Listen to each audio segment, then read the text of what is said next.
This is going to be an awesome webinar, and I still was looking forward to this webinar as well, because a Thank lot of questions do come up with entrepreneurs on how to create a logo, how to get their brand out there, right? And it'll start with this webinar. Helen Cohen is the owner of Long Island Branding Group, and she is actually, this is services she provides in her business, right? And she's here tonight to provide a presentation on how you can do it or what needs to be done when it comes to branding using a label or a logo for your business. Without further ado, I want to welcome Helen Cohen and to talk about herself, a little background, and go and jump into her presentation. Thank you, you Helen. so much, Kenya. Thank you. You're welcome. So my name is Helen Cohen, and I founded the Long Island Branding Group. I've been building websites and doing branding, marketing, web design for many years, over 15 years. But I started with a skincare company that I still own to this day, and that skincare company branched out into 3 different divisions. And from the beginning, I, would make mistakes with my logo, with my label. I would hire people. I was never satisfied. I was never 100% proud of what I had. And I learned the hard way, the expensive way. I did, and I finally I got it. And through this company, I can help people. I can help people that are a little bit lost, that have maybe a great product or a great service that they provide, and they just don't know how to put it all together, in front of the customer's face. And there's some things, there is a recipe and a remedy to organizing all of that. And there's some, key steps that you can take. There's one where, with your logo, making everything cohesive, making your post cohesive. When someone goes to your website, for example, you want to collect those emails. You want to, send branded content out. There's a lot, and I'll go through some of the things that I've done as well to show you, like, how taking even something that you have already existing and just tweaking it or changing it a little bit can make such a big difference in how you present yourself in the online space. Should I start? Yeah. Okay. So here we have what is branding. So branding it's more than a concept. It's your logo, it's your customer interaction. It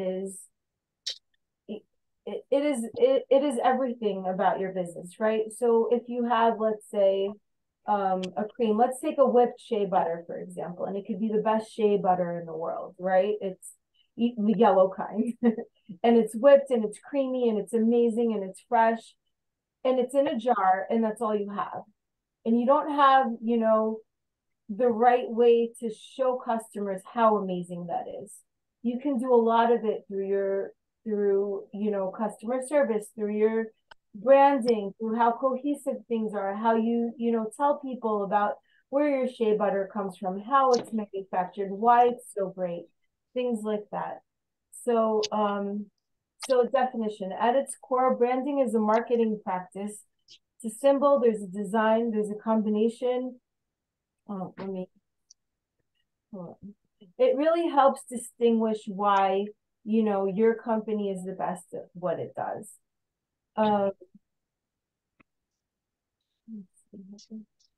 Perception and identity.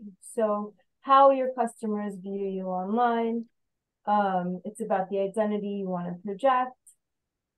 What values and qualities do you promise with your business? So, and then take a service company, for example. Wait, okay. I think I lost my screen. This is it here. Okay. So take a service company, for example. A lot of times you'll need, with all your branding intact, with all your marketing materials, all that stuff, you will want to show customer reviews, how the promises that you keep, what the quality of goods you deliver. You really want that to come through. I think I skipped ahead. I'm sorry. Okay.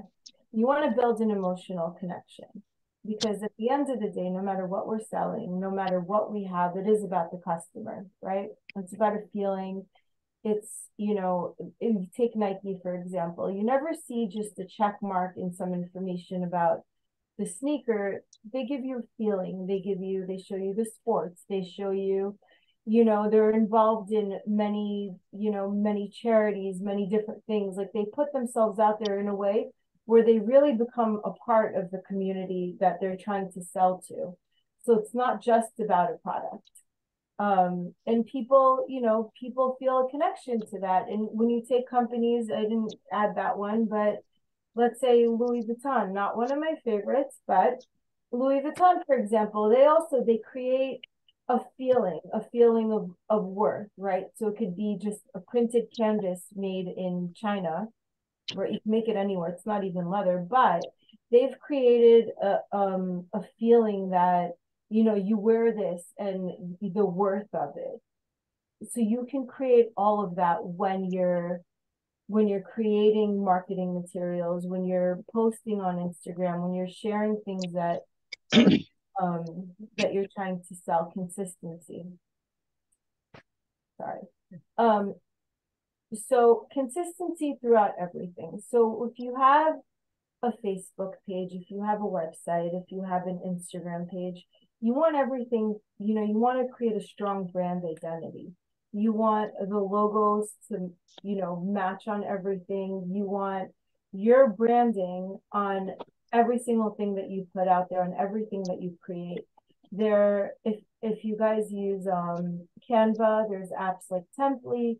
There are many apps where you can even upload your logo into the app and just add them to different content that you're making, and they're pretty user friendly. Just to make sure that you keep that consistency.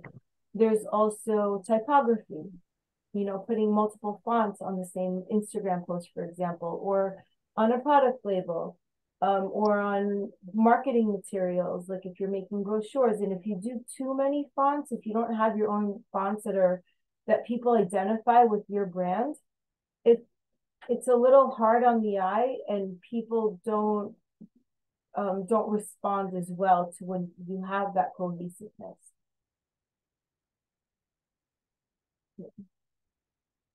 So we talked a little bit about this.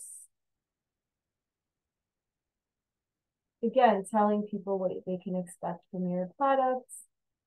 Equity. So this is important. So our brands are all very personal to us, right? Because that's our business, and we're all entrepreneurs, and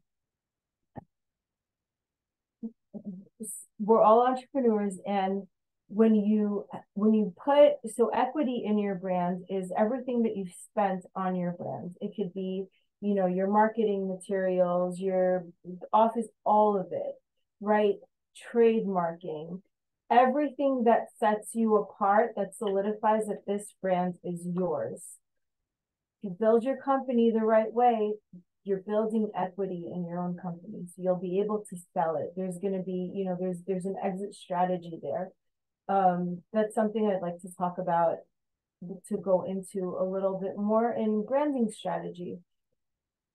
So branding strategy is when you really take a look at everything that you've built, everything you've created, and you put it all together on paper, and you look at it and you say, does my logo convey, my brand's message? Does my slogan convey my brand's message? Does, my website translate into, it could be into sales, into people reaching out, but your strategy to get all of those in one place. And that's a lot of branding, but that also goes into time spent on, for example, social media, and you're posting and you're creating all this content. There's a lot of graphic design to it, but there's also content that you're creating, right? So you're creating all this content, but let's say your website doesn't translate into sales, right? You're not capturing emails, you're not, you're not doing all of that. And you're posting on Instagram. So what happens is there's a flow, right?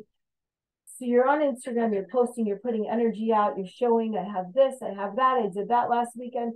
But where are these likes? Where are these people going, right? Or they're going to your website, or they're making a phone call. Like, so you need a really strong strategy to see the flow of what's translating into what. And then here, evolution. So this one's important too. Evolution, evolving with the times, with changes. And it can be small. It can be offering, things around the holidays or seasonal promotions, or just keeping up with like the current times and current events. If anyone has questions, feel free. I'm kind of zooming through the first part.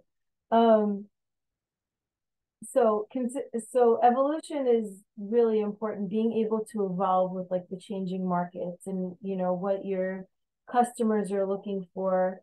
If you have a product, let's say, and you're selling it in a shop or doing farmers markets, right? And you keep hearing clients say, do you have a smaller size, or do you have, do you sell these in packages? Like being able to evolve, according to seasons, according to holidays, according to what your target market is asking you for, and really listening. Okay. I'm still learning how to navigate Zoom. Okay.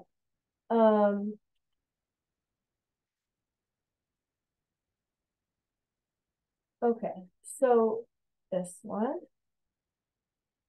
sorry. Branding is not just about your target markets. To choose you over your competition, but about getting them to see you as a sole provider of a solution to their problem or need, right? It's a combination of intellectual and emotional perception in a consumer's mind. A great way I can touch on this one is so one of my divisions is a CBD pain relief, pain management, right?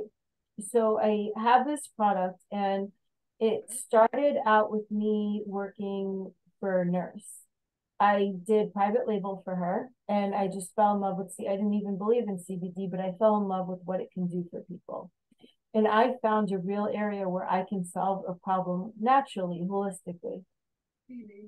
So, you make t-shirts, tees points, right? So people will start a business and they'll look for, someone to make their t-shirts for them, the high quality. I'm sure you offer screen printing and embroidery and all of that.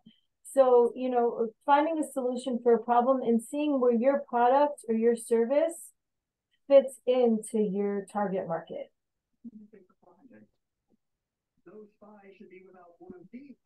Again, the foundation, right? It's crucial.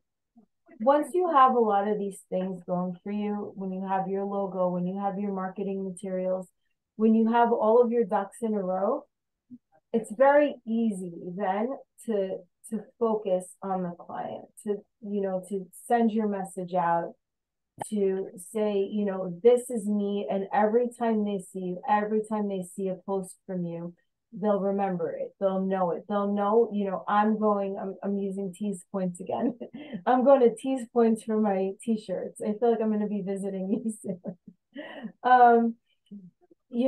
So like that, like you have, you see a logo consistently, and you see the brand's cohesiveness, and that builds trust. It shows that you care about your product, and that shows that, if you care about your product and you care about your image, you're also going to care about what your client needs and what they're looking for. It does build trust. It's so important to have that foundation.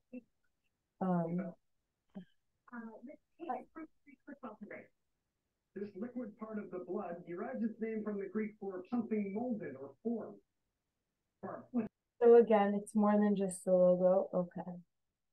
What sets you apart? So I used my own logo in this slide, if you guys are following the slides. Again, there could be a million t-shirts out there. But what sets you apart really is your branding. It's your identity. It's something that, you know, your customers that love and trust you, that have built a connection with you, you know, they also want to feel a part of something, right? Like Nike, like Adidas, like Louis Vuitton, like all these big brands that have really become household names. They could be selling anything at this point, but people trust them, right? Because they've made, in that way, people trust them because they've made a name for themselves, and they've been around so long that it's, you know, just the go-to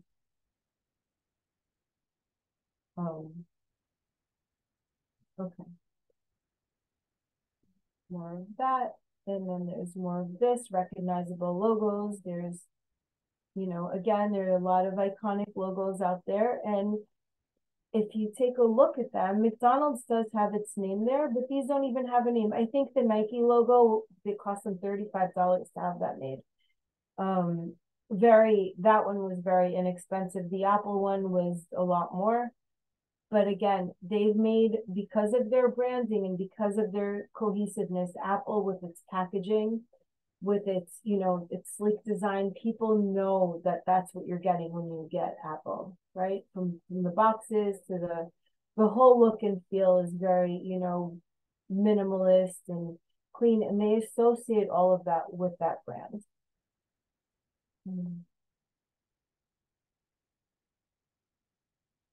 Okay. So here, creating an effective logo is an art and science combined. It needs to encapsulate your brand's essence in a simple visual. I'm going to skip this next slide here. Okay, that's an introduction. So I'm going to use this example. So she's one of my clients. She's on this Zoom. I love her to pieces. She's amazing. Her name is Ingrid. Hi, Ingrid. And Ingrid came to me after trying to get her business off the ground for 2 years. And she had been working with someone that didn't understand what her brand was about, didn't understand her as a person, why she started her brand. The why is important. So this was a logo he created for her. This was the opening of her website. And over here, you'll see her product label. Now, she makes marinades and rubs. She doesn't have anything. We're going to start with the logo. There's nothing in her product that has broccoli, but there's broccoli. There's nothing that has snow peas or mushrooms, but you have all of those there, right? And the gold. It's not very appetizing. We'll talk about colors as well when you're talking about food. You know, especially you want to convey, like, you know, this is a food product. You want the customer to feel hungry. You want them to feel interested. You want them to want to cook with it. We revamped everything for Ingrid. That's her new logo over here, her new website, a secondary logo for her products, and new labels.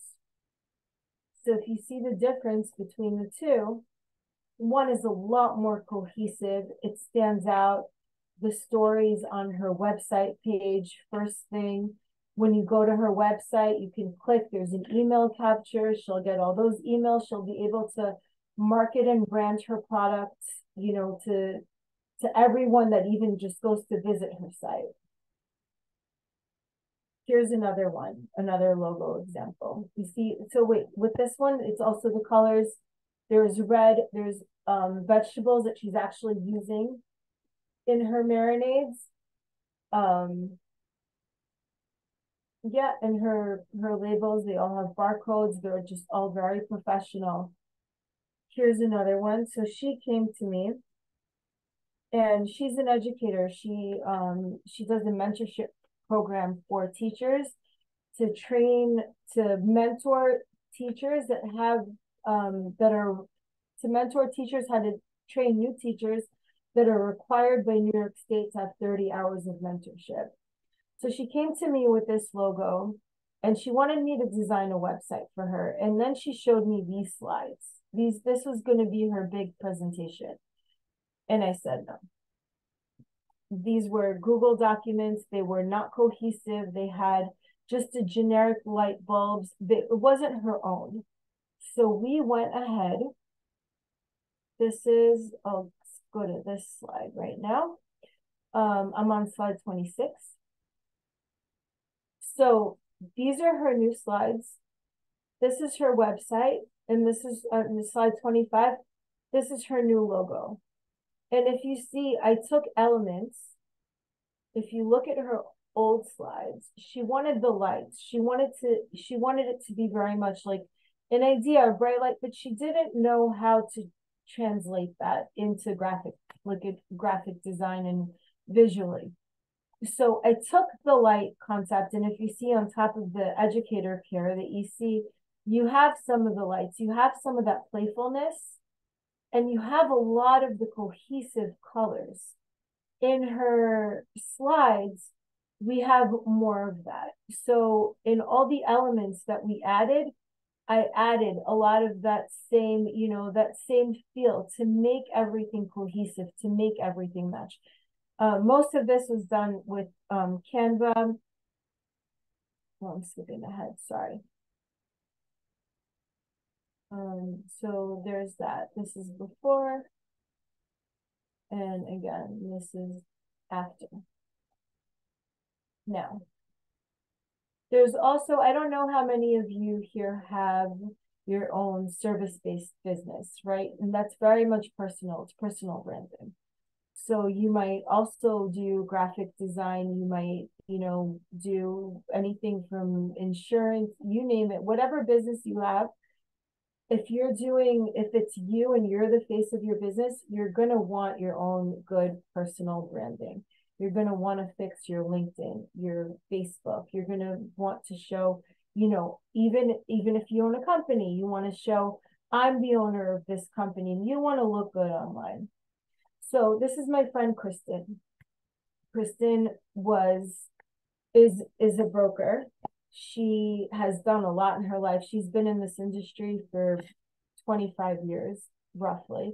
And she sold a lot. She sold $3.5 billion in real estate.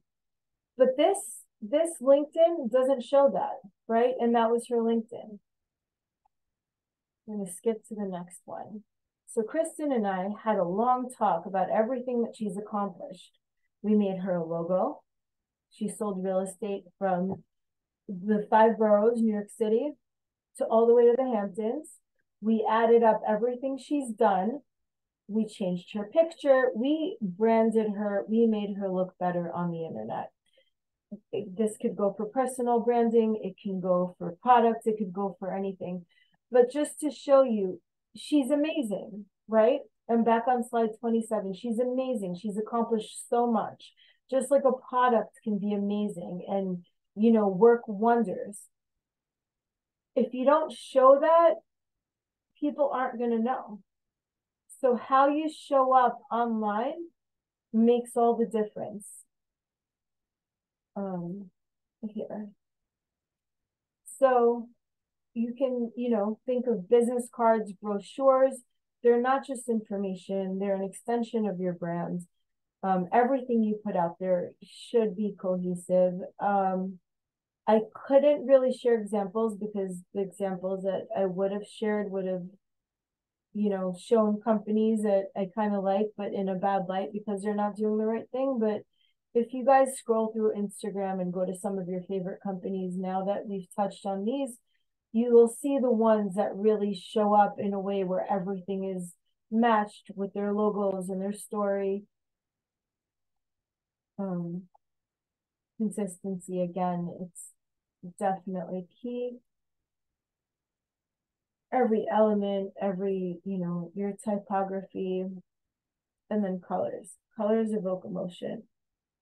I was working on a on a food truck website, and I was redoing it. They just hired someone to do it. I can't share it, but the person that designed the website for them made everything navy blue, and she made emojis of the food in yellow. It was not appetizing, and my client was upset about it. She was unhappy. So I went in and changed again all the colors: reds, yellows, oranges. When you have a food-based business, those are the colors you really want to use. Things that will create, either that hunger, or like Facebook, for example. Here we have the calm of blue. Blue is a very trustworthy color. Suffolk County Community College is also blue. It's very, sorry. I'm sorry. So there is here. So blue is perceived as trustworthy, as network, as security, and it's not a random choice when bigger companies use it. And you go for fiery red. Red is a color of passion, urgency, excitement. Netflix did this strategically as well, making viewers stop and watch. It's energetic. It adds that you wanting that fire, and it sparks something. So that's red. Here. Okay. Now, typography. Again, if you go to some of your favorite brands, and I'll go back here for a minute. Okay. On Ingrid's Gourmet, you see all the font, even on the labels. I don't know if you can zoom into the screen share. I'm not sure how to do that. You'll see that all the labels have the same font, the same typography. Here you had inconsistencies when you look at the titles, the observation process, and then the things on the inside. Oh, the content, it's all different fonts. A lot of them don't match. There's different bullet points. Just being aware of, everything that you're designing. Educator care we have here again. Everything matches. The logo always matches. The typography always matches. Here we didn't do much with that. Here again, if you go here, you'll see the typography is different in Ingrid's Gourmet, in her original. So if you look at garlic and herb spicy marinade, that's different from what makes you feel like a chef, makes everyone feel like a chef. It's different from the font on her logo. It's different from the font on her label. It was different than the font on her website page. Different than Shop Now. Everything is just very incohesive. So taking that and making it cohesive is easier on the eye. Does anyone have questions so far? Or anything that they'd like me to elaborate on? I'm sorry, I wanted to ask, what did you say red represents? So I think red is great for passion, hunger, food cravings. It makes you want to eat. McDonald's is red and yellow. You'll see a lot of food, even if you picture a plaid red and white tablecloth, right? You'll think picnic. You'll think you're hungry. A lot of baskets. I took my son to Chipotle this afternoon, and their baskets were all red where they gave you food. So a lot of restaurants and food companies will use the color red to entice hunger. Thank you. Sure. Red, orange, yellow, greens. Greens are usually associated with natural products. Greens, beiges, and browns, they also give a feeling of trusting in nature. I can show you guys some of my own products. May I ask a question? Sure. I'm thinking of launching like my own consulting business Okay.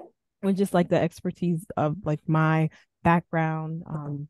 I also do a little bit of like party rentals, and my consulting would be in the lines of like party planning Okay. and delegating tasks that I don't do, but I can plan a party, consult, and get the proper vendors.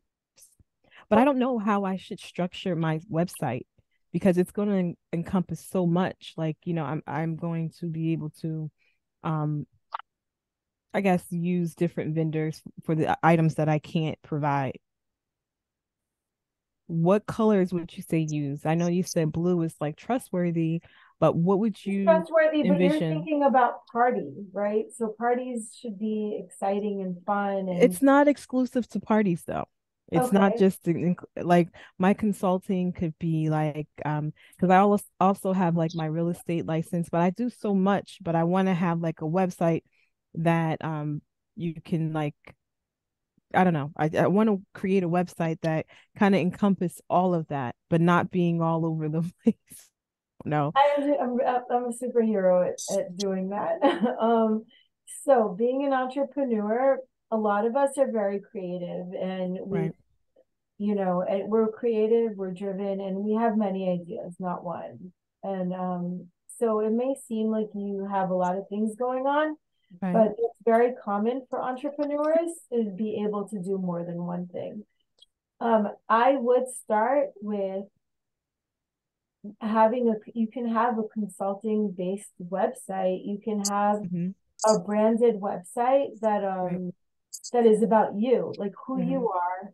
Tell your own story on the site and you can have book a free 30-minute consultation and for different things that you want to offer. I would organize Right. it that way and just make it very much like, I'm doing X, Y, and Z, and I'm here to share my services with you. Okay. All right. Yeah, but when it comes to colors, I think that having like creating a branding kit, even Hmm. having a strong logo, creating a branding kit, figuring out what your colors are, because if you're doing multiple things, you You know, take that disc out, that gray, I can't, gray. it's, sorry, if someone, I couldn't hear that so well. Hello?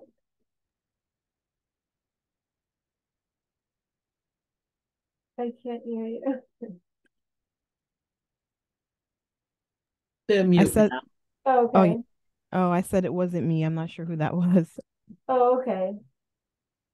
Um, a more consistency. So, once you figure out and it's really the biggest thing. Like the first thing I do with my clients is figure out their colors and I figure out their logo. That's Right.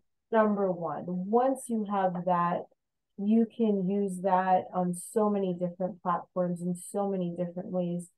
And if you're doing, promoting yourself, you definitely, I mean, having a good, strong resume is great. Having a strong LinkedIn profile is great. Right. Really assessing, really taking note of all the things that you do and just putting them together. But you're the brand Right. because it is all about you and it is consulting and it is what you're offering, as opposed to like, a party name. Right. Like party planners of Long Island, right? That's not it. It's gonna be you. Yeah. So I you're actually, brand you. not to cut you off, I Sure. actually was thinking the same way. So when I created my business, I LLC my name. Okay, perfect. That's exactly what I was thinking. I think that's perfect because you're offering your services as a consultant that can do multiple things. Right. So that's exactly what you should be doing. You can also there is a benefit to niching down. Um, finding the thing that you love to do the most Right. and really focusing on that, that'll get you the most business. Right. So finding, when you're zoomed in on one thing that you really love to do, Mm-hmm. your business will grow even more. Right. I agree. So there's that. And once you do that, you can create a name for that company. Right. I can officiate weddings as well. I haven't done it That's yet. awesome. So I'm like a jack of all trades, but mastering none because my brain is going a mile a minute and I'm always like trying something new. I'm gonna quickly look up the quote for that because it's a really good quote. Right. And Jack of all trades. Give me one moment because the quote is longer. Mm-hmm.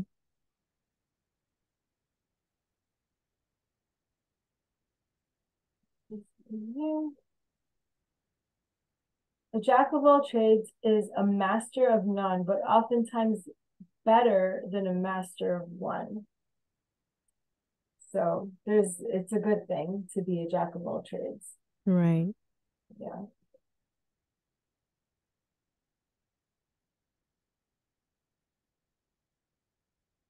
Anyone else? Question? Anything that you'd like me to talk about more? What is like a good website to start off with? Like there's like I remember like GoDaddy. Like, is there any sites that you would say stay away from? Stay okay. We can talk about web design. Mm-hmm. So really, really great question. I don't like Shopify for entrepreneurs and new businesses because they're very expensive. They're, in my opinion, overpriced, especially when you're starting out in the long term, and they're harder to use. They're Okay. way harder to use. I love Wix. I think Wix is very user friendly. Um, that's going to definitely be one of your best options. May I ask you, is that Wixx or Just one WIX? X. Yeah, Okay. Wix. For graphic design, I love Canva very much. I think that all small businesses should have a Canva account, a paid one. They have pre-made templates that you can customize yourself. It is very user friendly as well. For Reels, Instagram is pretty good with Reels. They give you a lot of options. You can add your own typography, you can edit videos within Instagram. A good paid app that I like as well is called Temply, Temply. That's a great one for making videos. A good tip for making videos for social media is if you're just out and about and working and doing whatnot, you can even take live photos or short clips, and Mhm. then at the end of the day you just put them all together on an app, on either Instagram or Temply or another photo editing app. You can just kind of merge them and add a song and you have a great reel, and all you did was take a few videos. Okay.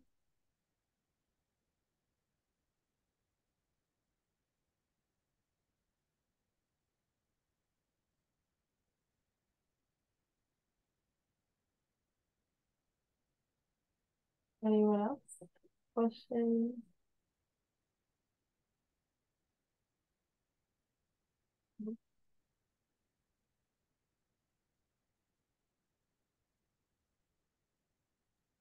Hi, Helen. I have a question. Okay. So what would be some marketing strategies that you would recommend for someone in the food industry or any industry, I guess, like. Food industry, definitely having your licenses. GS1 barcodes, which are universal. They're the best barcodes. Um, that's a really great place to start. if you're just starting and you have your licenses, you can do farmers markets, you can get customer feedback, things like that. Make sure your labels look good like yours do. You know, really conveying the message of what it is you're trying to sell. Thank you. Absolutely.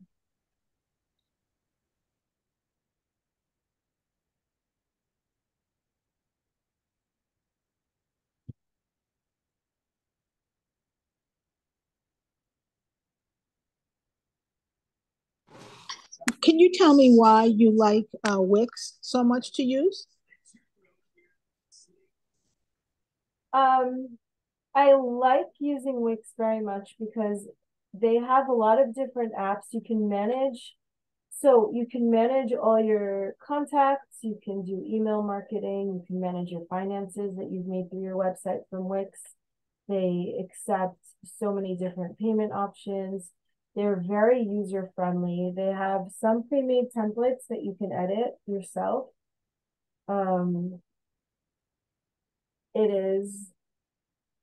It is really sad for me to see people that hire WordPress web designers because they're expensive, and Shopify web designers. And when you're a small business, you can't keep going to a web designer and say, can you fix this? Can you fix that? For my clients, I strictly use Wix because I want them to be able to upload their own photos, manage their content, manage their contacts. You know, everything is just very user friendly and very easy to manage for a small business, without having to keep hiring people to fix, let's say, to upload a photo or edit a few words if you want to change something, or you know, whatever it is. You can very easily manage it yourself. I am actually a Wix partner. I've been using Wix for close to 15-ish years, since they launched. So I'm a Wix partner. I go to the Wix trainings. I absolutely love that platform. It is most people that if you're going to build your own website, Wix offers 50% off to new clients. So it's $176 per year, roughly, as opposed to Shopify's $40 to $100 a month. So it's also a lot more affordable for small businesses that are, you know, that are even huge. They have some huge enterprises use Wix. It's a lot more affordable for people, especially in the beginning stages when they're trying to figure out, you know, how to attain clients and how to grow their business. I appreciate that. A lot of people have been trying to talk me into using either Shopify or WordPress. And so I just wasn't sure what to do. Yeah, no, those are very hard to manage yourself. I do have clients that I've made switch over and they're so much happier because Wix is just so much easier to use. Again, if you know, even just something simple as uploading products, there's live chat, you can message with your customers directly from an app on your phone. You can send email marketing directly from an app on your phone. I'm sure Shopify has something similar, but Wix is a lot easier to manage, to use, to stay in touch with your customers, and it's more affordable. Personally, I can't say enough good things about Wix.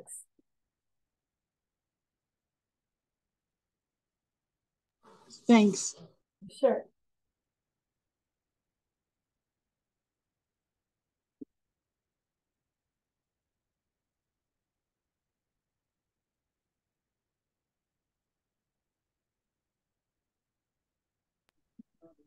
Hi, Helen. This is Daphne. So for someone who's starting to build the brand for their business, is there some type of template they should be using to make sure they're covering all aspects of their business when they're trying to build their brand? So yes, they can use Canva. when you sign up to Canva, even if it's a free account, they'll give you an option to create your own brand template. Let me see if I can save one here and share it.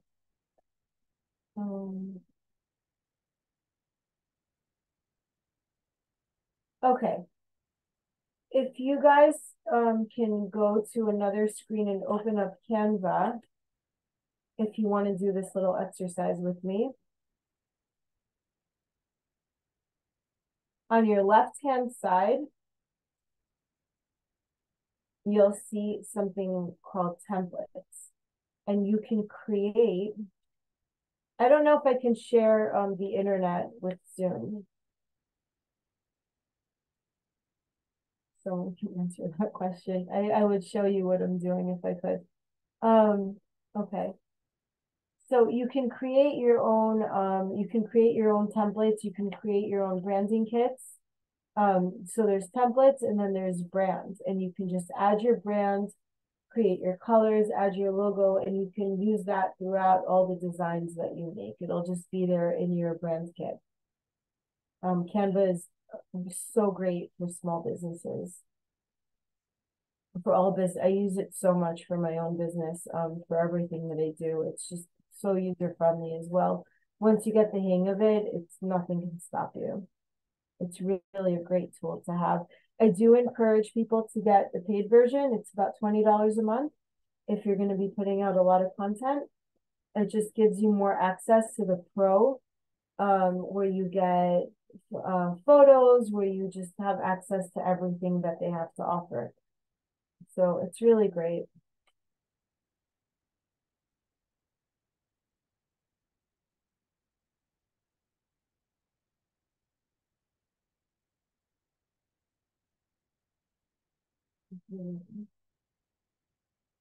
Take a screenshot here.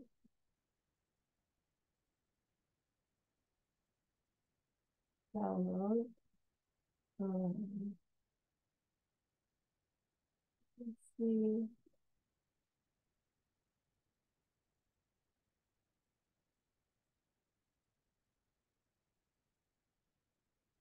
Insert. Okay. So I'm kind of overlapping this. Can you guys see this now? This is from Canva? Yes. Okay. So you see on the side projects, templates, and then brand. So you go into one of those and you can create your own branding kit.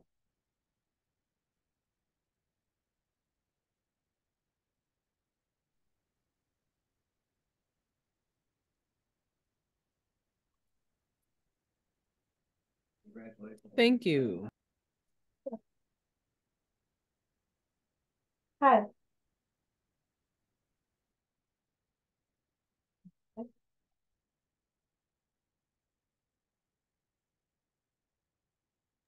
I have a question. Sure. So when you said branding kit, can you elaborate a little bit more about that? Yes. So your branding kit is, it's basically your colors that your brand colors that you keep going back to. It is your logo, it's your typography, so the font that you're using throughout all your content. If you're, so in Canva, they have something called Canva Sans, for example. It's very basic. So let's say you're using Canva Sans, that goes, throughout everything. The typography of your logo itself, like the font that's used for that. So it's basically a kit with all your graphic design. Okay, thank you. Yeah, so you have all your colors and all your fonts and your logo and all your branding in one place, and you can use that throughout everything that you create. Okay, all right, wonderful. Thank you. Sure. Hey, Helen. Hi. Hi. I have a quick question for you. Sure. Is there some statistics out on what type of font is generally most well received, or what colors are most well received by vendors as they come across? I'm sure there's statistics out there, but I don't know them. but I'm sure there are. Okay, no problem. That's a great question. I will look into that. I think cohesiveness though, to be honest, like, and it should also resonate like with your brands. I think softer fonts go better for, let's say you have a very soft script for a bakery. Here I have, let me see if I can do another screenshot. So I have, let me create something new. Here, I'll make a quick one. So this is someone that I'm making something for, but this, I did not make this logo. I'm just making a sign for them with their logo. So I'll save that and I'll add it to the presentation. We can talk about this one. His logo is beautiful.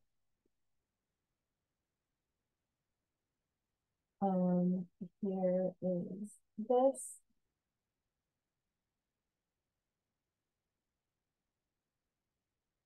So I'm inserting. So this is Pat's Bakehouse. I didn't create his logo, but I like it.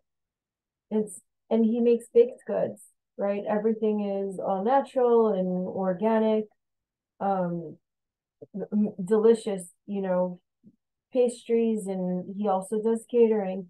But if you see, his typography is very soft. It's very clean. It's not harsh, as opposed to someone that can have a construction company. I'll show you.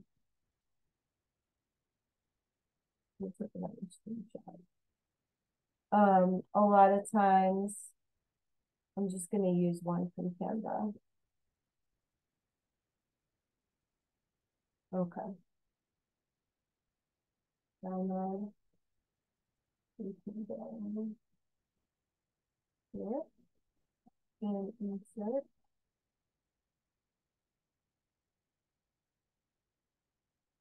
Okay.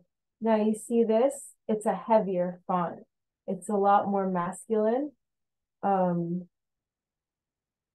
not as delicate as something like baked goods and pastries. And it translates. Do you see it now? It translates that way. So when you have something like Pat's Bakehouse, it's a lot softer. It comes at you differently than construction, which is a lot more bold. I see that, but I'm wondering, is that industry specific, right? So if you're in the construction industry, would this fit what they're looking for as opposed to someone in big goods? Yeah, yes. So it is industry specific. I've worked with some people that are in construction, and they tend to go for more this type of, like, you know, machinery and heavier fonts, bolder colors. And then with baked goods, not hot food or comfort food or like good, like, you know, richer food, they'll go for softer colors. So this is, if you think very much of like a French bakery, or, you know, baguettes, like anything like that, they'll go for the softer font and the softer feel. But definitely construction, plumbing, any handyman work, that usually goes bolder and heavier, stronger fonts, bolder fonts. Thank you. Sure. Let's see what I have here. We can, if you would like, we can talk about Instagram posts,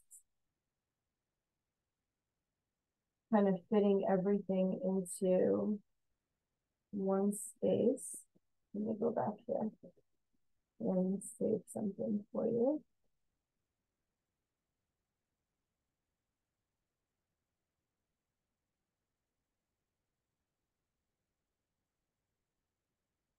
Yeah.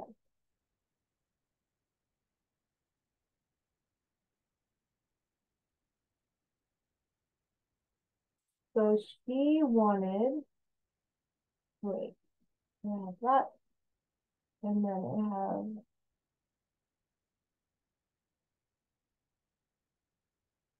upload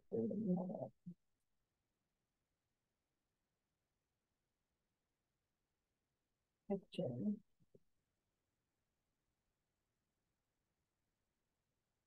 So here, I didn't crop it well when I screenshot it, but here we have a post that I did for Angie Zampanadas. It had a lot of content, and she wasn't sure how to fit it all into one space. So taking elements and kind of playing with the shapes as well will help you fit more information into a single post. I did that again with a few per post here.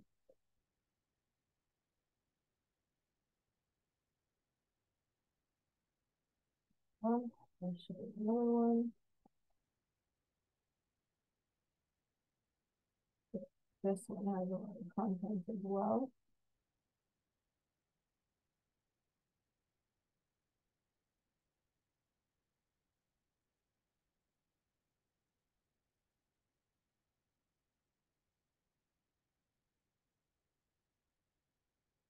Okay.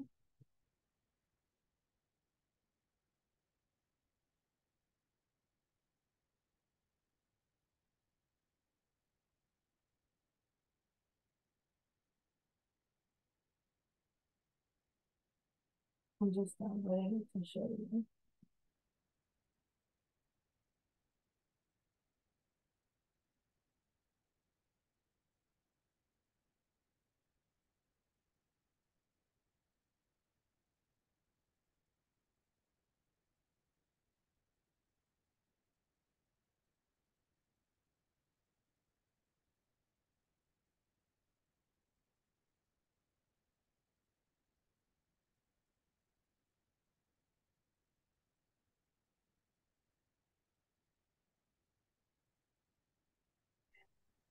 I'll upload it in here.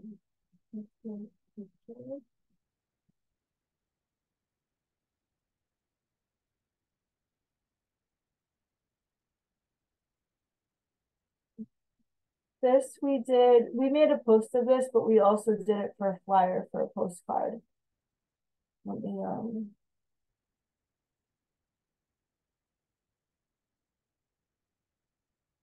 remove some of these. Let's see what that is. Okay.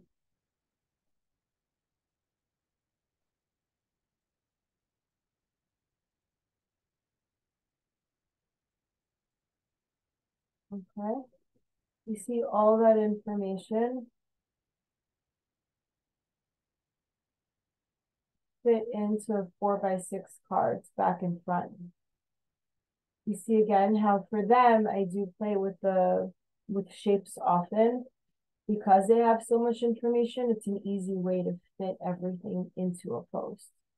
They're very content rich, but they're very easy to kind of read and see what they're about.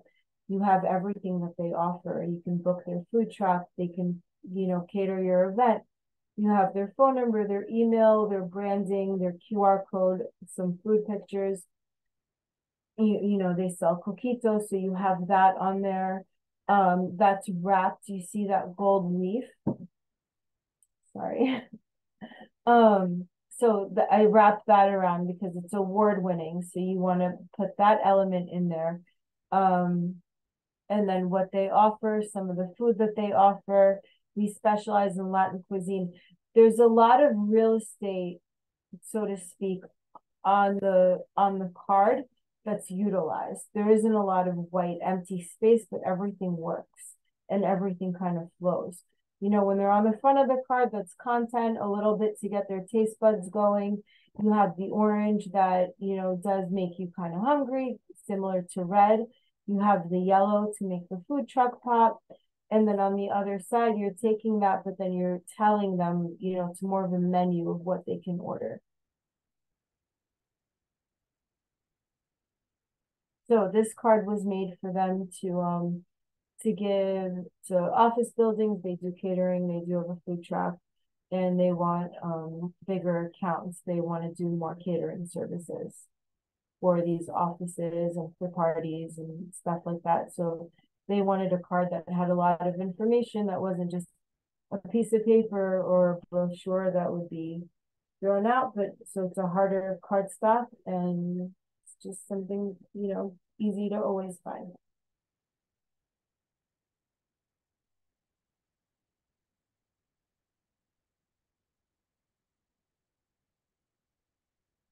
More questions?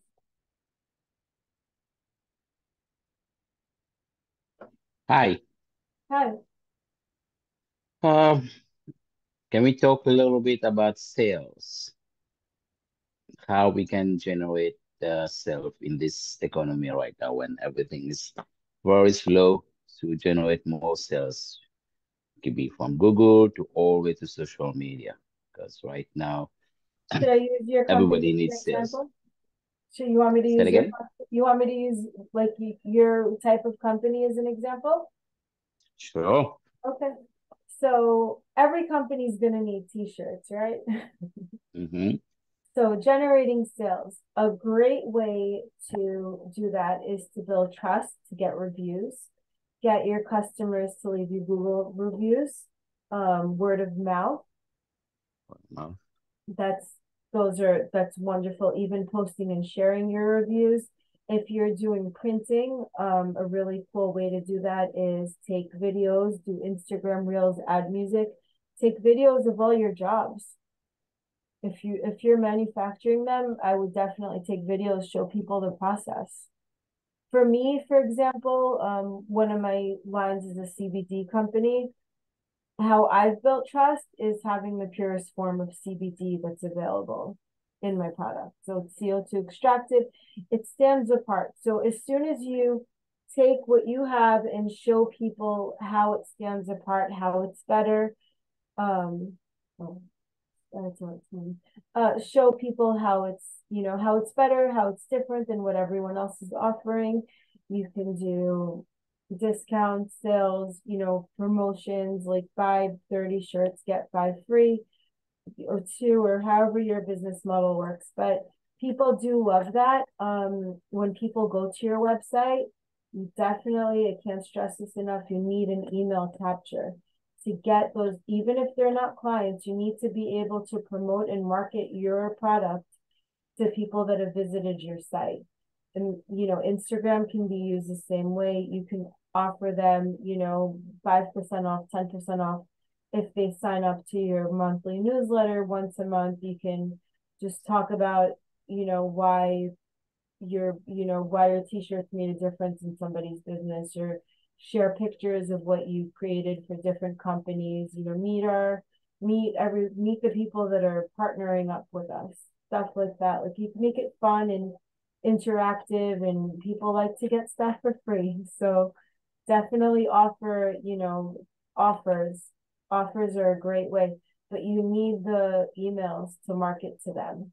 It's very important to get, you know, to get the contacts. okay. Yeah. What do you think about influencers? It depends. Some are great. Some will get your product and never post or share anything for you. Some are great. When it comes to translating that into sales, it's really, you know, it is a shot in the dark, because you might get a lot of likes, you might get a lot of interest, but you Mhm. never know what's going to come in terms of sales.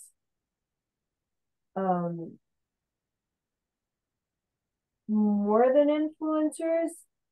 So when you, let's take t-shirts or shirts for examples. When you're, do you ship orders, or do your customers come and pick them up? Most likely they can pick it up, but I also may give them options. You want me to ship to them, but since they are closer, they say they can pick it up. And sometimes when they visit, I do offer also, since you're working, you want me to ship it to you. Most likely sometimes they sometimes say, okay, I'll find time sometime, maybe in the weekend or something. They come and then they come pick it up or send someone, most likely just to save the cost of shipping, because Sometimes they try to save money too. It's understanding that, of course, they don't want to pay shipping, but it depends. So it depends on the customers. Most likely they come pick it up. Yeah, that's great. So when they come pick it up or afterwards, but you can, you can make it playful. You can say, hey, put the t-shirt on, I want to take a picture. And you put that on Instagram. So better than influencers, now you're getting companies that are legit big companies that are using you to make their product, and that creates trust in the community. And that will translate into more sales. Like, look, they're using him, I'm going to use his company too. He did a great job for so and so. And then you post, you can tag them, they can wear it and smile. You got to have fun with it and play with it, but you also have to share your customers so other people see, like, that's a customer, I want to be a customer too. Influencers get a lot of free stuff, so they're not always the best. Like, be like, oh my God, my t-shirt is so great, but they're just a person, but when brands are supporting another brand and they're buying in volume, other brands will see you as, someone to go and work with. Okay. So make them wear those t-shirts when they come pick them up. Will do. Yeah, and take pictures and tag them on social media, have them share in the stories, have them write reviews. Reviews, yes. Reviews are good, especially for that location. Yeah. Yeah, my reviews are very good. Sometimes I don't even ask. They say they are so happy with the products and it was a quick turnaround. And they say, I put a good reviews already. So thank you and everything. Sometimes I give some promotionals, always with my new customers always give a little gift, like one t-shirt extra, little things there, makes them happy. Nice. Yeah, and that counts. People remember that and they want to come back to you. That's true. Well, thank you. Absolutely. Hey, Helen. Hi. Hi. So I'm sorry. So I'm my audio was going out here. I'm not sure if you may have addressed it earlier, but what are your thoughts on having AI to generate content for branding your product? I love this topic. It's a great question. So I absolutely love AI. I think that we are in the Goldilocks stage of AI. And I think that we can do so much with it. The one downfall is with, let's say, ChatGPT, for example. ChatGPT stopped learning in, I believe, 2021. So it doesn't have access to real time. It doesn't have access to the internet. So it can't tell you anything about what's going on in the world today. It's a little bit outdated when it comes to that, especially being in the age of information where things change so quickly. Aside from that, if you speak to ChatGPT, for example, in AI the right way, and you put in enough content and information, it will generate great content for you. I would recommend editing it. My experience is ChatGPT loves to use words like delve and amazing and all these, and you can kind of tell that it's ChatGPT. So if you use it to create written content, for example, and edit it yourself and really go through it and make sure that it doesn't sound sometimes things can be repetitive and just sound, not authentic, but you can use it as an outline and give it your own voice. I think it's a great tool and it'll make your job a lot easier if that's something that you're looking to do with, writing and generating content. It can do anything from Instagram posts to Facebook posts. You can even ask ChatGPT. If I'm talking mainly about ChatGPT as an example, there's also Bing AI. There's a few of them. Bing AI hasn't stopped learning. It's still learning. So that does have access to the internet. It's just not as clear as ChatGPT when it's writing, and it doesn't have, it doesn't explain things in depth like ChatGPT will. But ChatGPT, for example, if you speak to it a certain way and you ask it things and to write things in a certain tone, like you can say, write this, give it a bunch of information, like I'm launching my new ice cream truck. and you would definitely need to add the location, the date, the times, and say, I want this in, an excited tone, but not too many emojis. For example, if it's an Instagram post, it has a habit of throwing in way too many emojis and hashtags. So the more specific you are, and then if you go back and edit, it'll work wonders. Regarding GPT, no, I thought 3.5 was up to 2021, but I think they have 4.0 now. They do have 4.0. It's not, and I pay for it for 4.0. It's not that different. Oh, okay. It's not that different. 4.0 and 3.5 will give you very similar content. Interesting. Thank you so much. Sure, absolutely.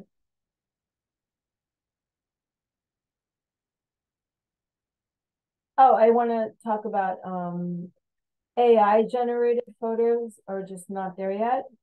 The AI does have a problem. Like if you ask AI to make a person or certain things, you can usually tell if something's AI generated if you look at the hands or feet, some facial features, hair. It can't get hair right yet. It can't get hands right yet. So there are a lot of flaws, and kinks that will take a while to work out from what I'm seeing. So that when it comes to AI generated photos, I'm not the biggest fan. It's just not there yet.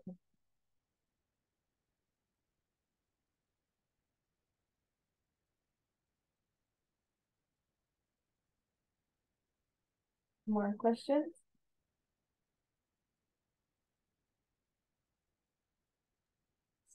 Hi.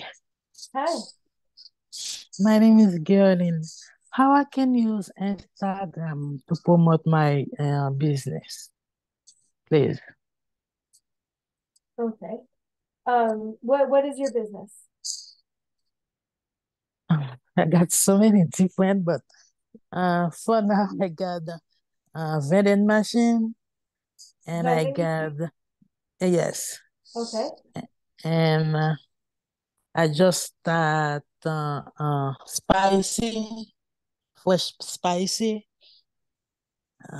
Yeah, those things I sell now. You sell vending machines? No, I don't sell it, but I'm looking for the places I can put my machine. Okay, and then what did the vending machines sell in them? Food like snack, Snacks. Okay, okay. No drinks. Yes, both. Yes. Both. What I would do is definitely take very clear pictures. If you have your machines already in any location, take pictures of that location, share the business that the location is in, promote photos, and then maybe put together a list of businesses that you think would want to carry your vending machines. Follow them on Instagram. You can send them messages and say, I have, these vending machines, I have these snacks, and I would love to meet with you. And, but I would make it more personal because that's a bigger item to try to get into locations. So it's gonna take a little bit of reaching out to customers or potential customers. And just again, clear pictures and write what it is. Not too many hashtags. I want to talk about social media and hashtags. I think 3 to 5 the most. So if you're gonna do hashtag vending machine, I would then put the location, let's say Long Island. Always put your posts in a location. So if you're posting Long Island, add the location to the post. Tag your customers if you're posting your customers. You can even, if they allow, you can invite them as a collaborator. Those are all some some tools that will help bump up your post in the Instagram's algorithm so more people see it. adding trending music and sounds to your posts as well. That helps. If you're doing a video, you can do videos of people using your machine and then share that. Okay. And, you know, write a little bit about it. And I would definitely Okay. like to reach you in the Instagram bio.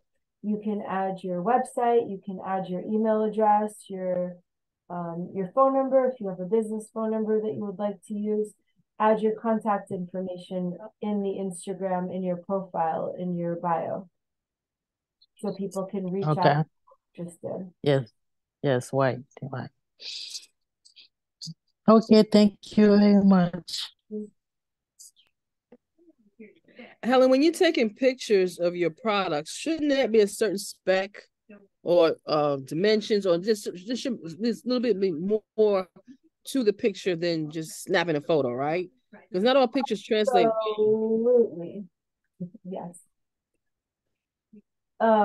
So make sure that your camera lens is clean. So it's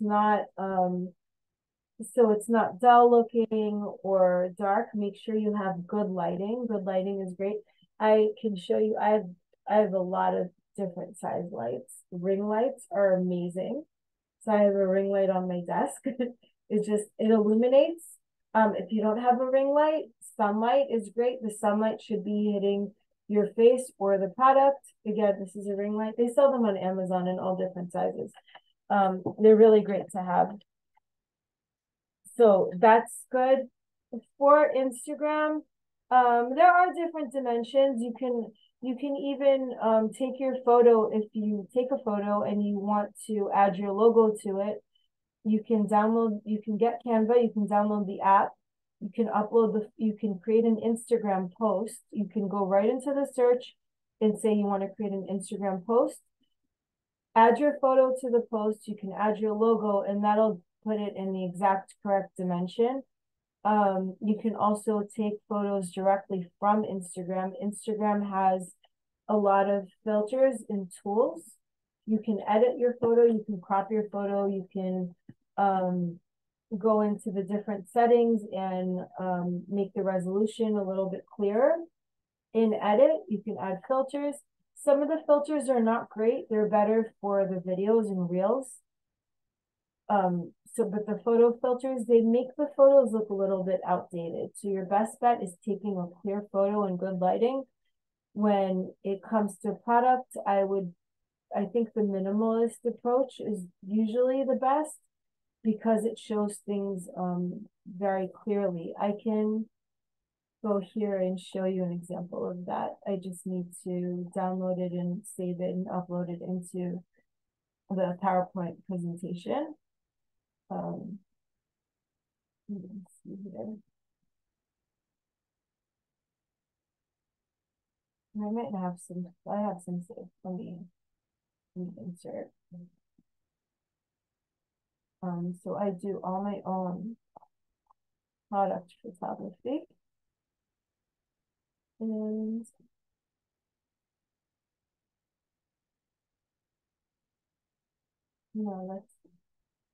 it's more fun for me. Something a little bit more simple.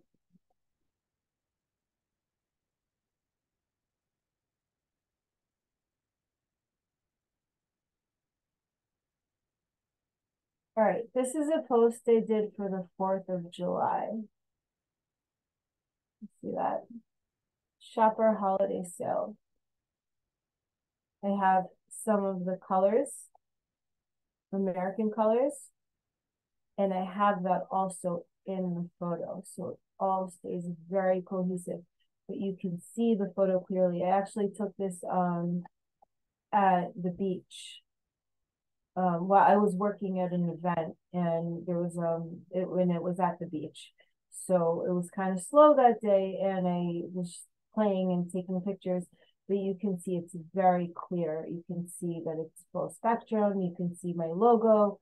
You can see what scent it is. Let me see if I can insert another one.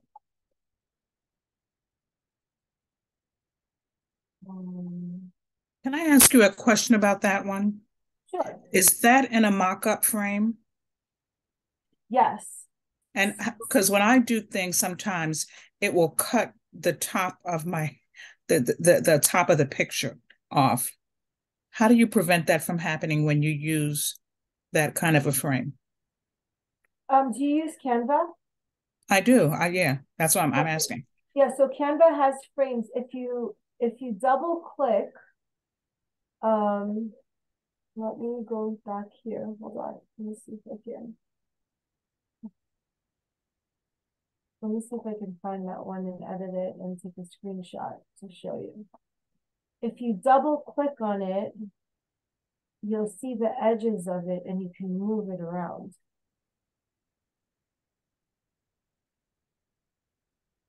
You can move the picture that you place into the frame? Yes, within the frame. I've tried that. I must not be doing it correctly then. Okay, I just wanted to, I'll play with it some more. Thank you. I want to try to show you. Okay. Let me see if I can just find it. That specific one. So maybe it's the frame I'm using. Yeah, I'll start a new one and it will take me a second.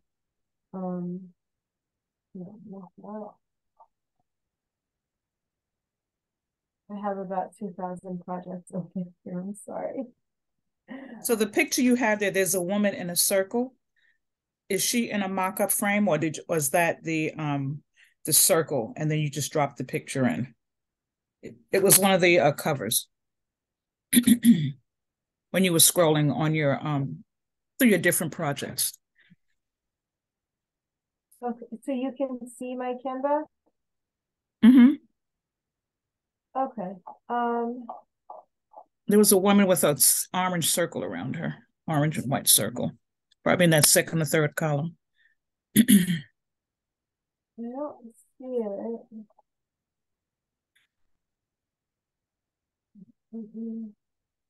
There she is. Yep. So so this is for educator care. Now you see I can delete her. Let me go back because I might need it later, but I'm going to duplicate it, right? So then I can work on it. Oh, that's cool that you can see it. I didn't realize that. That's awesome. So we're going to say that again. I didn't realize that you can see it. So you can see what I'm doing? Yeah. Amazing. You're sharing a screen.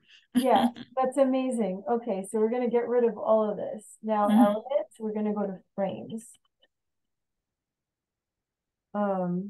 See all. So do you want a circle? So go back up. No, I don't want that one. No, go back up to the first one on the left. That one right there. Drop that one in, and then drop it.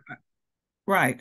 Wait, there's this one, but then if you want the circle around it, there's also this one. Let me make 3. Hold on. I just used the plain one. I didn't use the one with the circle around it. Just the plain one. And then I drop my picture in and it cuts my head off. Okay. So you can do,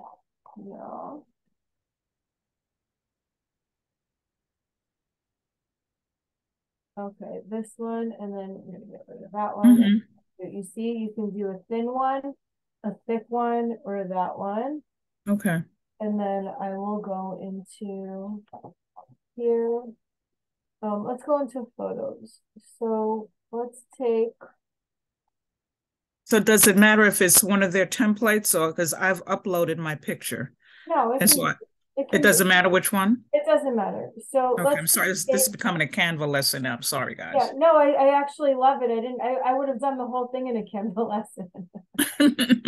I didn't realize that I could do that I could share that. So look, when I double click and I drag, it cuts it off.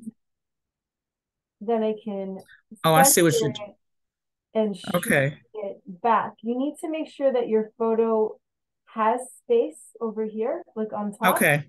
Fit under, but other than that, you can resize. Here, you could do that. You can resize it. Oh, wow. Okay.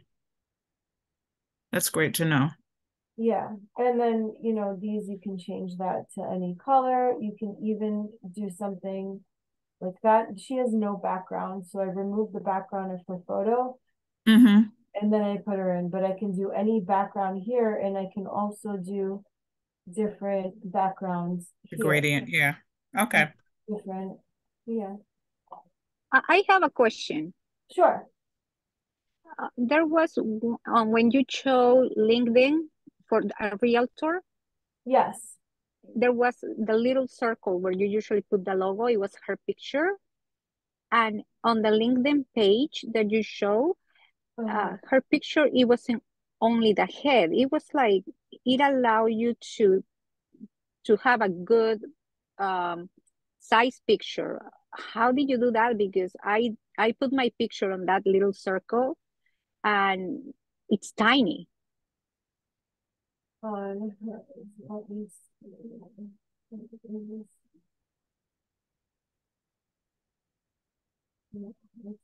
Yeah, that one. In here. Yes. Yeah. So yeah, the banner that you have, yeah, and right there in the front. Mm-hmm. This one. Yeah. What's the size? Do I need to start that with a custom size, or what template do you use? So this was, let me see if I can find the before uploads. Let me do down here.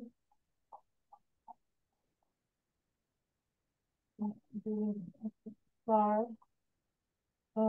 Projects, images. No. So with her, sorry. With her, what I did was I took a picture. This is actually a photo of her in a wedding. I removed the background, then I added a background of shadows. I can do it with this probably. Here, let me do it with this. So we're gonna set that as a background. And it's not gonna be high resolution because I have to find the original photo, but we are going to remove the background. Okay. So you can remove the background right there in Canva? Yeah, you go to background. What did you do? You go to background remover. It's because you have the paid. Can you see it now? You have the paid access, right? Yeah. Okay, probably that's why you have all those features. Got it. I believe that the unpaid one has those features as well. No, okay, I'll check it out because I did mine and it looks really bad. So let me show you. So you see here that big beach ball on the left? Mm-hmm. You can see what I'm doing. So I click on that and it removes the background, right? Apply. And then I'm going to go here and I'm going to detach it from that. I'm going to crop it because this is too low, right? I'm going to go here. I'm going to go to photos and I'm going to type in white shadows. And I'm going to change the back. Oh, let me hold on. So this background image, I'm going to change that, right? Then I'm going to download this, just the current page here. I'm going to download that. I'm going to go to uploads. I'm going to upload that new file that I just created. It's not perfect. And I'm going to delete this. I'm deleting that. You can just delete by dragging and dropping. I can actually change the color of this. Let's do blue just so you see what's happening. Then I go to elements and I go to frames. Right? I go back to frames and I go right there. I go to uploads. I take my friend. I put her in here and then I stretch it out. It's not perfect because it's not the original photo, but let's say like that, if she had arms and all of that other stuff. You see? Hello? Yes. Okay. Yes, thank you. Sure.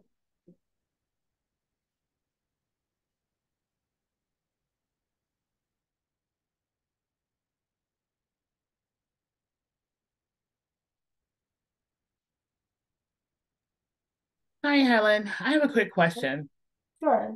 So say like you are a small, just starting out entrepreneur and you just opened up, I'd say a restaurant and Okay. creating a logo, right? You're not really sure how to get that done. How can you do that in Canva?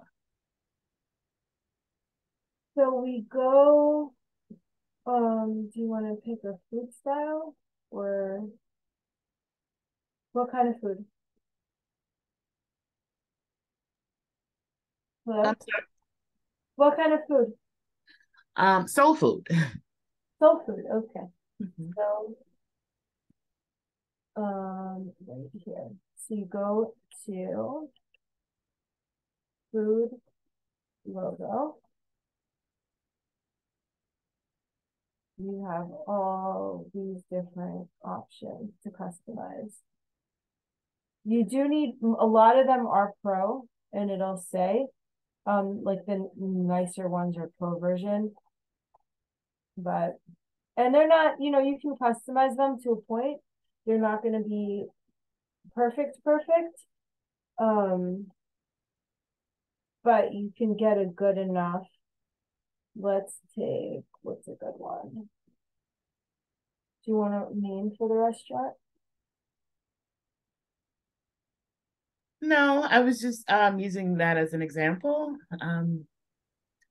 Let's do. So the logos are in Canva. You just have to You select can it and then edit it.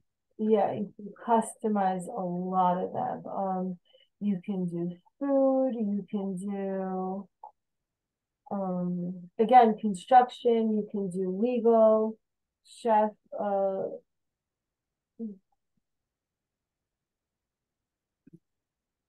and if you have a style, it'll just keep showing you more styles like that. I do like the minimalistic ones a lot. This is kind of cool. And you can click on it and I can turn it into, let's say,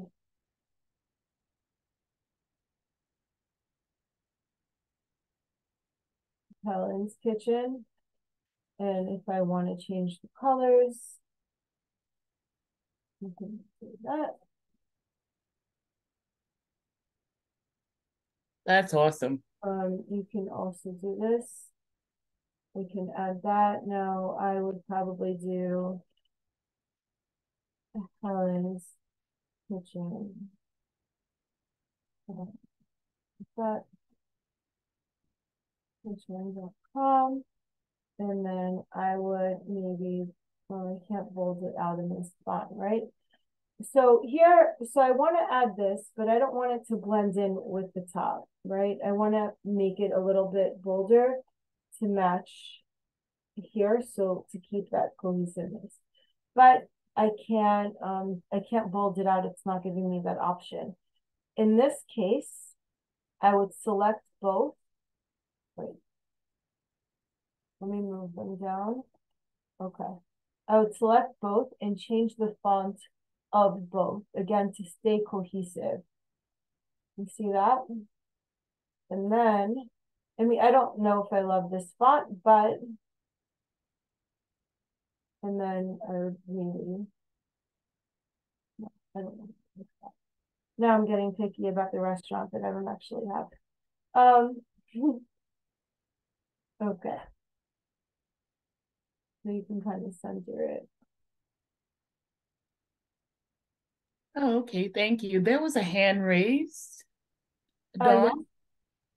Yes, I raised my hand because I was going to ask, when you use some of the templates, say you choose to use a logo template in Canva, do you run the risk of perhaps duplicating something that someone else had already used because it's not unique, let's say? Absolutely. You definitely run that risk.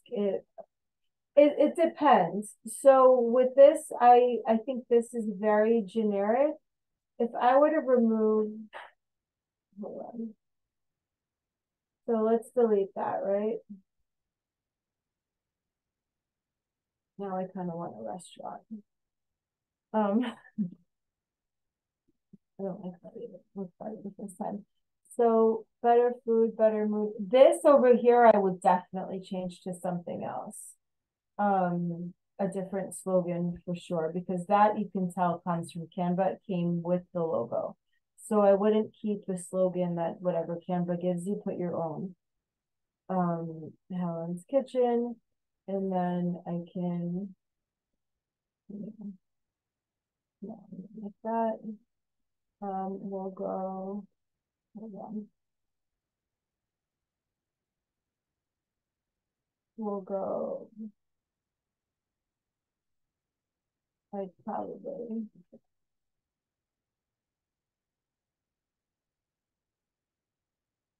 do something like that.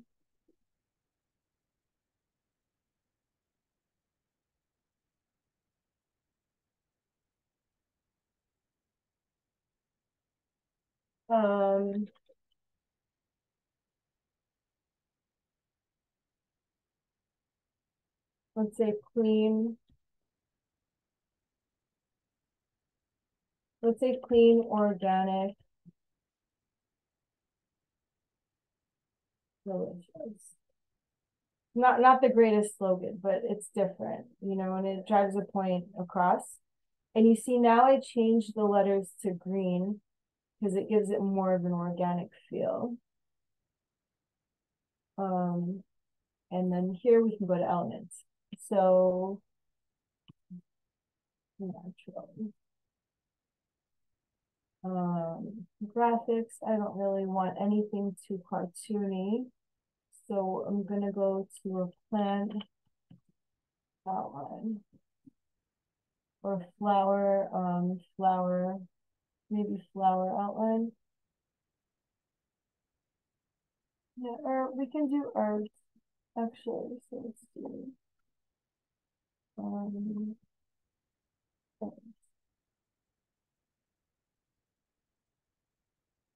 And what to say about that?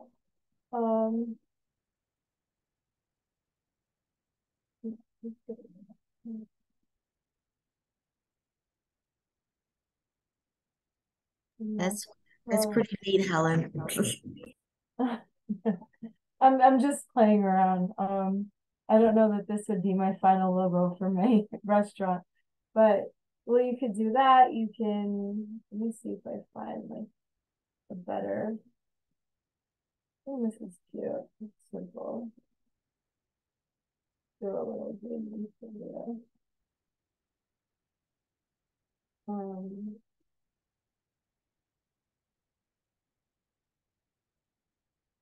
You can also resize just by dragging. Make sure that this is down.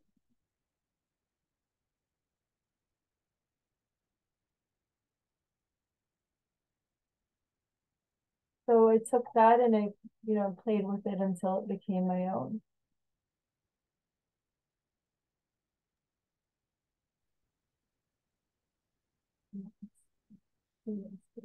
Um,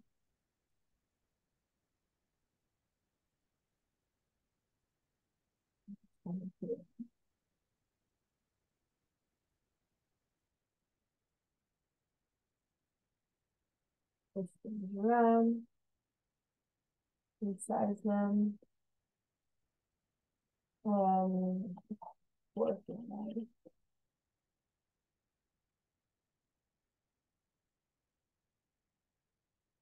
You can totally get rid of this. You can lower that.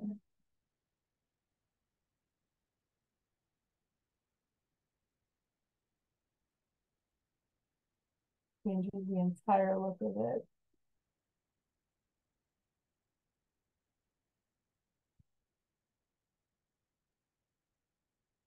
Hello?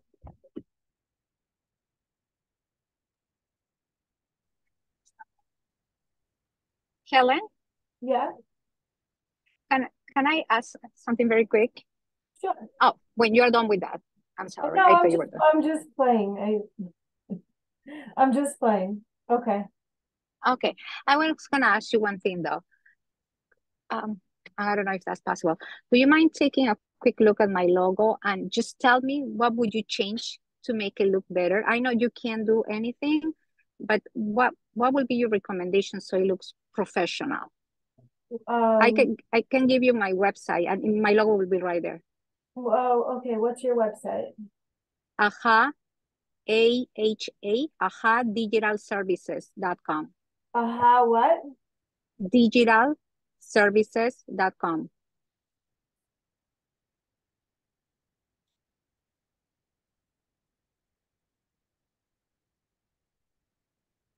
Okay. Yeah, I chose blue because my market is the financial industry. So blue, I heard, is like related to that market. But then my logo looks like a sticker on it, like it was just, placed and it doesn't belong. But then those are my colors, and that's my logo. What would you make it?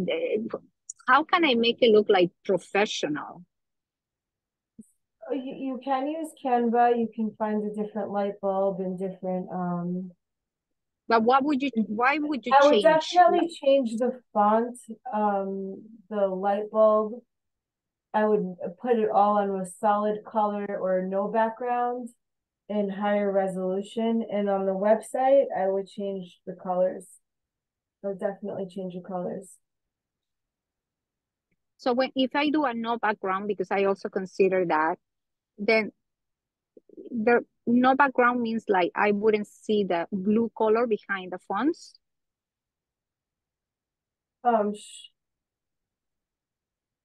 You can do a background if you want to do a background, but the resolution is low. So you'd have to you would have to redo your logo to make it cohesive, to make it one. Like when you see where is that? Hold on a second. Like when you see something like this, you see there is a background, but it's all in one, like all the information is in one place. Let's say you have the light bulb here and then you wrap your AHA digital around the light bulb, for example. But I would not do the construction background. I don't think that that's a good background for what you're doing. Right. I wanted to have like a rectangular logo. So you are recommending to have a circle logo instead? I don't know if I don't know if it's circle or rectangular. I think that you're gonna have to try a few things and see what looks best. Where was my, okay. You see how everything here is one and there is no background? Now let's say I added a background. For example, yours is buildings, right? It's like this, it's more corporate. Replace background. So that wouldn't show, and then you can play with the colors. So it pops. You can change them. You can also do, this is really cool. You can go to elements and you can add, let's say I would add a black purple shadow.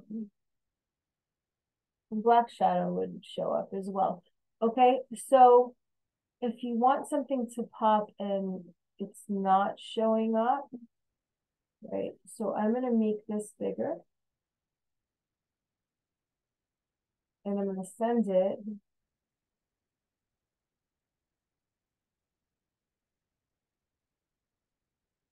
to the back.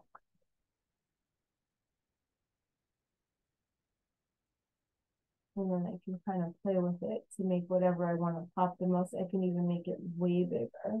Oh, actually, that's pretty cool. Yeah. So you're just adding another element, but it fades out. So you see here, you don't really see the lines of the shadow. It just adds a highlight, as opposed to people doing something like this, which I don't like. So we'll leave this here. I'll duplicate this, right? And then I'm going to remove that. And then some people, the easy fix would be to add that kind of shadow through the fun, which doesn't really do much. Even if you change the colors of that to, let's say, black, it still doesn't make it pop as much as something like this would make it pop. I can shrink this still. Yeah, big difference. Yeah, you see? So adding a shadow, it's still not as prominent as adding a font shadow is not going to be as prominent as adding an actual shadow to the whole entire thing. So okay, thank you so much. You're welcome.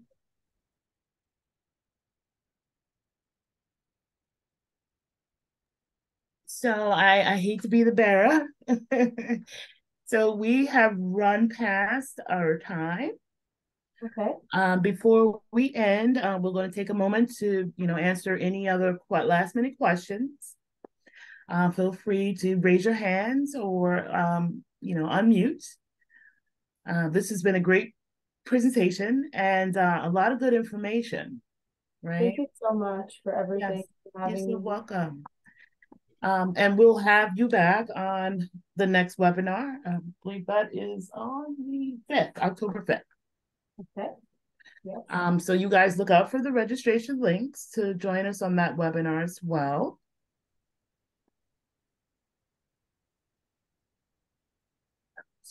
Jennifer, I'm sorry, I wasn't sure if your name was Jennifer, but what is the subject for the next webinar on October 5th? I have it here.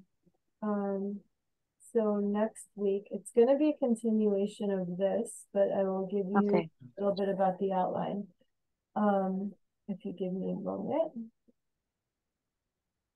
I'll give it to you.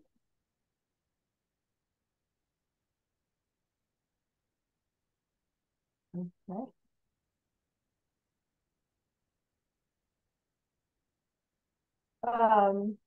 So I'm going to be discussing more websites, how, more about like the content on your website, how sales convert from Instagram, Facebook, social media, even your LinkedIn, if you have more professional services, into sales. And then we're going to talk about, hold on, what is this? We're going to be talking about search engine optimization, which is really important. So Google reviews, Google rankings, how to get your website, what content you need on your website for Google to want to share your, hold on one moment. Sorry.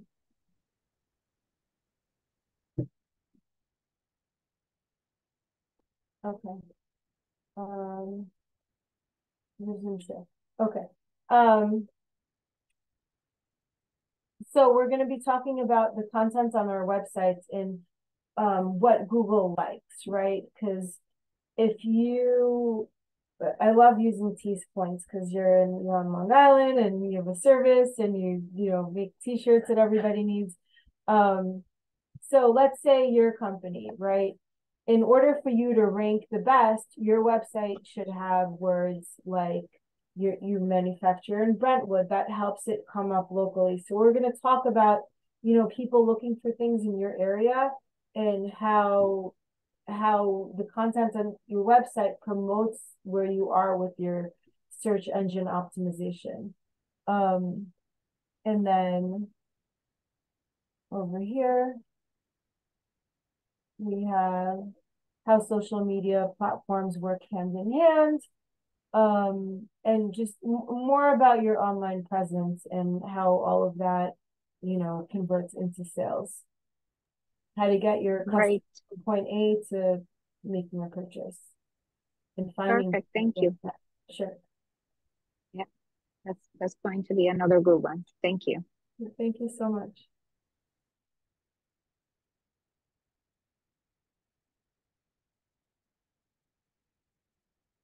All right, Kenya, I can't hear you. Are you? Yes. Sorry, I know there's been a lot of information, really, really, really good information. And we know we use Canva and Wix, good tips for entrepreneurs starting out, with, Strap for finances and, just to get help with the branding of that business entity. This was really, really great information. And I look forward to the next presentation. Me too. Thank you so much. Thank you. You're so welcome. For showing up and questions and being a part of this. Very grateful for this opportunity. Yes, thank you. We're privileged to have you on this evening. And I just want to say to everyone again, thank you for joining us. And we look forward to seeing everyone next week. Have a good night. Good night. Thank you.